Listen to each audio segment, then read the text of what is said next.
Tenemos acá a Graciana Peñaflor, que me gustaría que nos diera una visión contracíclica de nuestra profesión. ¿Cómo está, Graciana? Muy bien. Bueno, buenas. Tenés a toda la corpus junta. Sí, más o menos. Estoy buscando caras amigas, pero hay pocas. Bueno, en fin, vamos. Por ahí alguien me hace una señal, gracias. En fin, buenas tardes a todos y todas. La verdad es que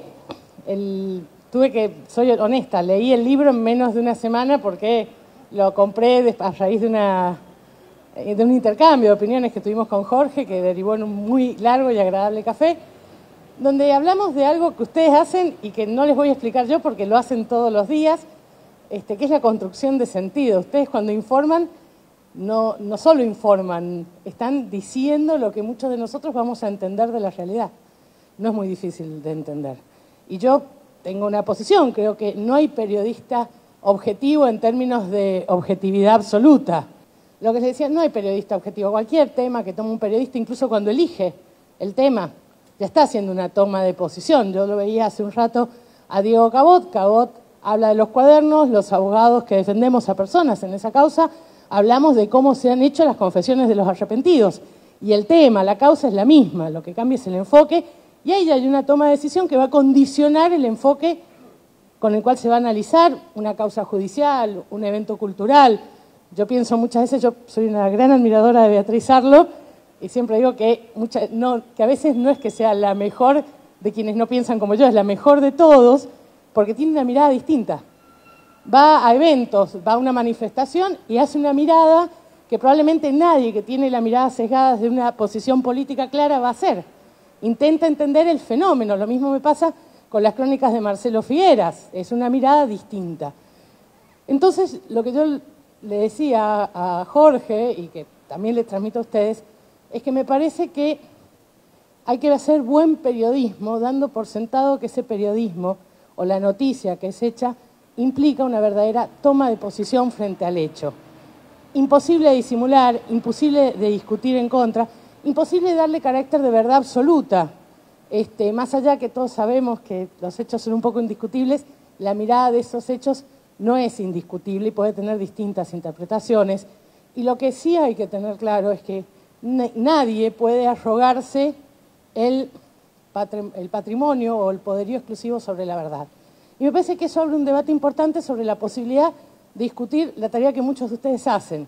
Porque lo que es cierto, probablemente, indudablemente cierto para muchos de ustedes, puede no ser cierto para otra parte de la sociedad. Y la sociedad tiene el legítimo derecho a discutirlo racionalmente, civilizadamente, respetuosamente, tratando de no suicidarnos todos arrojándonos en una grieta que es imposible de saldar, porque creo que es una grieta que tiene que ver con nuestra historia, con nuestra cultura, y a mí no me gusta el término grieta, lo siento, me pasa con grieta lo mismo que con lawfare, que es un término que yo trabajo mucho. Me parece un término que me es impuesto para simplificar algo. Es un concepto que no me pertenece, que no es mío y que sin embargo tengo que usar para lograr transmitir una idea.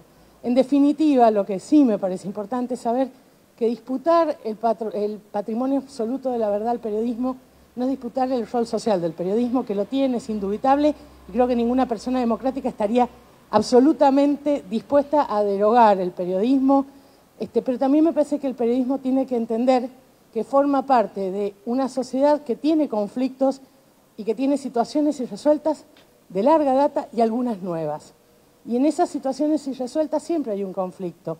Ese conflicto también es la génesis del movimiento, pero que ese conflicto no implica necesariamente ni un desprestigio de la tarea del periodista, y poner en duda la tarea de algunos periodistas o incluso de algunos medios no implica necesariamente poner en duda la función social que todas las personas democráticas le reconocemos al periodismo como actividad. También quiero decir que esto tiene una sola salvedad que a mí me parece que es importante señalar. Las nuevas tecnologías han traído un fenómeno que son las fake news, otro término que me resulta extraño, que son las noticias falsas, que son claramente noticias falsas. Y me parece que ahí el periodismo tiene una misión. Primero, chequear. No es nada nuevo, no es nada que... No estoy inventando la pólvora, pero chequear de alguna manera verosímil. Yo siempre voy a decir, lo voy a decir respetuosamente, yo vi a un periodista decir y asegurar, habiendo chequeado con un medio extranjero, una de las noticias falsas que fue portada del diario Clarín, que fue la existencia de una cuenta en el exterior de 2 personas. Documentación, exhortos judiciales. La noticia era falsa. Mi pregunta es, ¿debería ese medio o ese periodista haber publicado la retracción? Decir, mire, esta noticia fue equivocada, esta noticia no decía la verdad. ¿Está informando bien ese medio cuando deja en el archivo una portada mentirosa y no publica con igual trascendencia la desmentida? ¿Está afectando el derecho de acceso a la información de las personas? Yo tengo una respuesta, tal vez ustedes no la compartan, pero creo que sí. Y quiero recordarles que el periodismo es una tarea que encuentra su raíz básica, primigenia, en el derecho de acceso a la información. El periodismo no es el periodismo por sí mismo, no es el periodismo por el ejercicio narcisista de escribir, no es el periodismo por el ejercicio narcisista de estar en televisión, no es el periodismo por hacer un pontificado. El periodismo es una tarea que se hace en función de un derecho que no es individual, es colectivo y es de todos, que es el derecho a acceder a la información. Y si bien nadie puede garantizar la absoluta verdad de la información de lo que está diciendo, creo que sí debe haber un ejercicio de honestidad intelectual y de honestidad informativa respecto a las noticias falsas.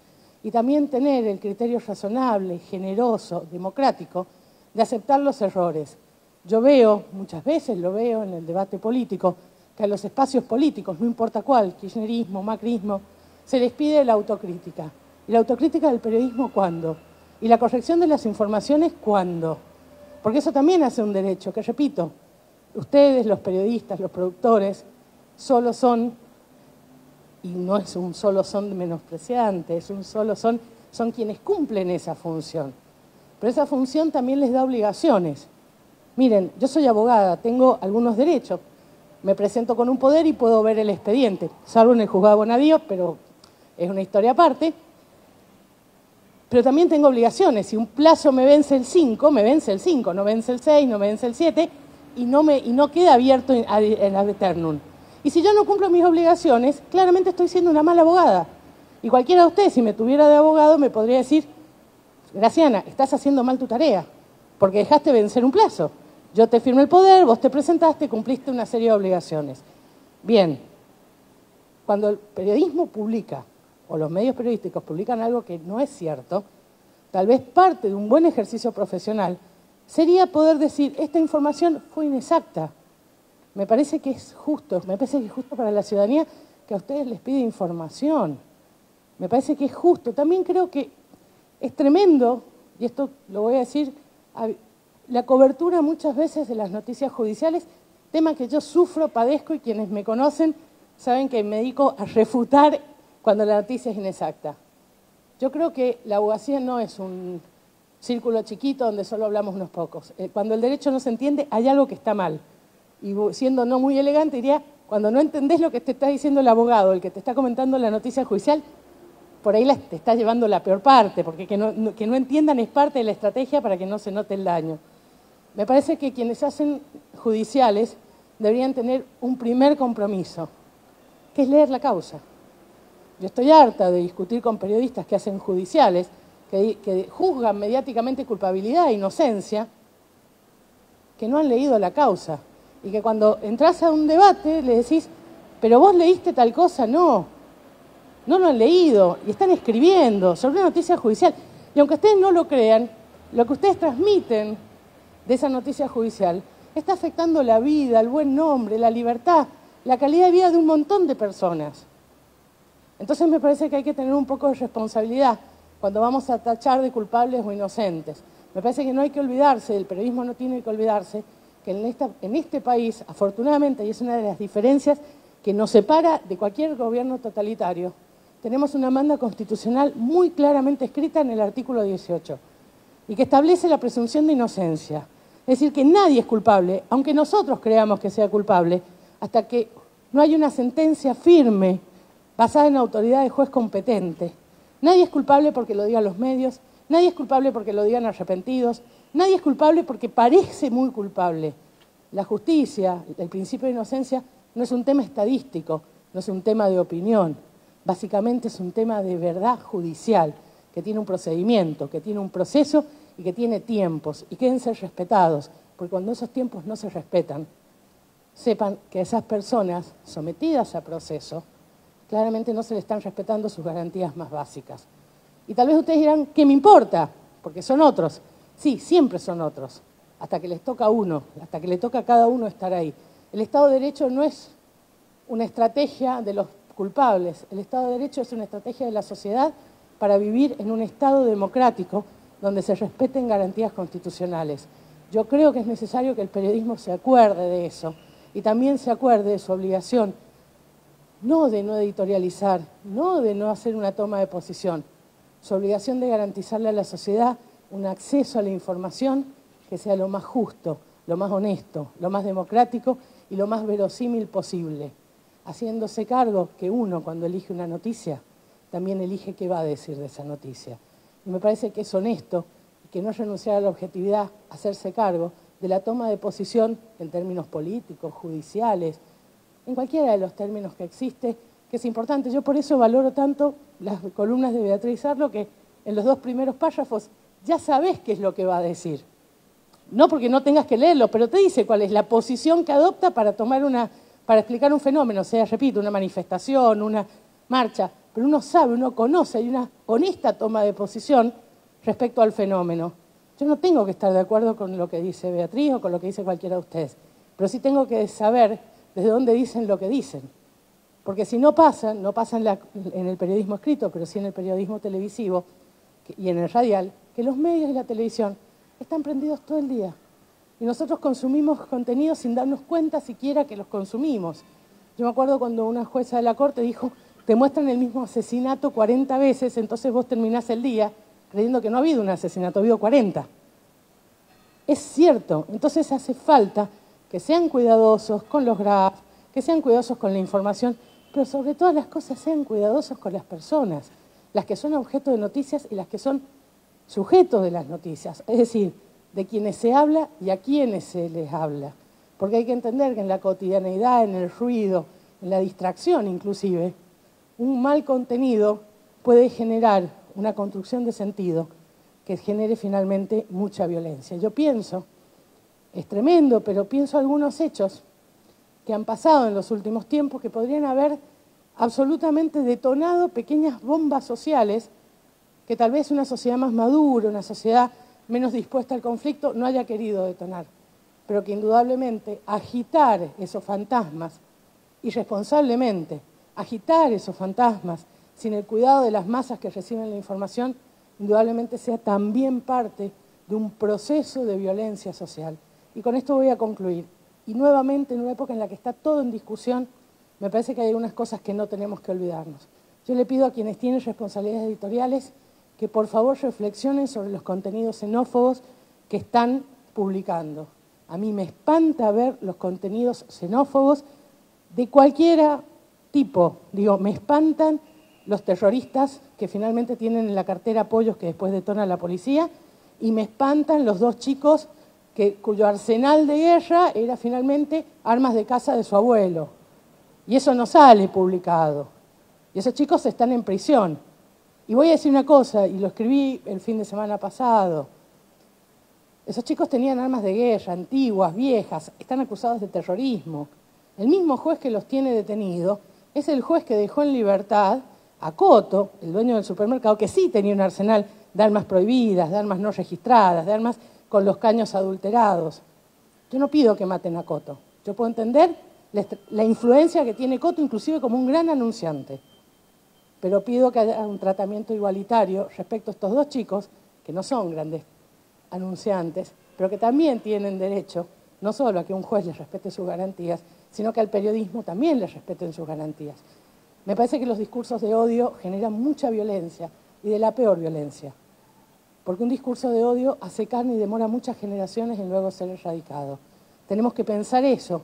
Yo lo pienso en las categorías sospechosas típicas del derecho norteamericano, y lo pienso, por ejemplo, en la situación de la mujer.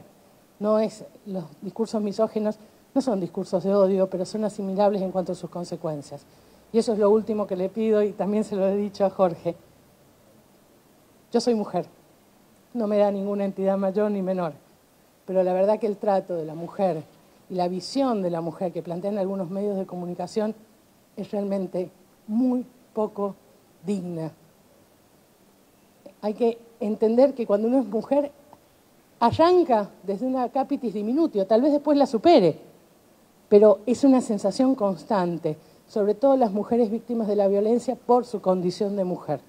Me parece que los cuerpos expuestos obscenamente, la segunda muerte de esos cuerpos que se muestran entre basurales, tapados con rollos de cocina, es algo que debería volver a reflexionar el periodismo sobre si son imágenes que hacen a la información o hacen al morbo. Es distinto. Tengamos cuidado con esos discursos, porque tal vez ustedes no se dan cuenta, tal vez todos inmersos en la coyuntura los dejamos pasar, pero eso va generando una suerte de niditos de discursos absolutamente peligrosos, reprochables y poco éticos que no se generan en el periodismo, se generan en la sociedad. Es importante, muy importante, que volvamos a pensar. Yo felicito enormemente la decisión que ha tomado Fontevecchia y Editorial Perfil de nombrar a Diana Mafía como defensora de género en materia de contenidos, porque la verdad es que los temas de género y los temas asociados a categorías sospechosas y a discursos de odio son algo que discurren en las páginas, en las pantallas, en los diales, sin ningún tipo de corrección, sin ningún tipo de observación y sobre todo sin ningún tipo de remedio respecto a los daños presentes y futuros que generan esos discursos. Muchas gracias.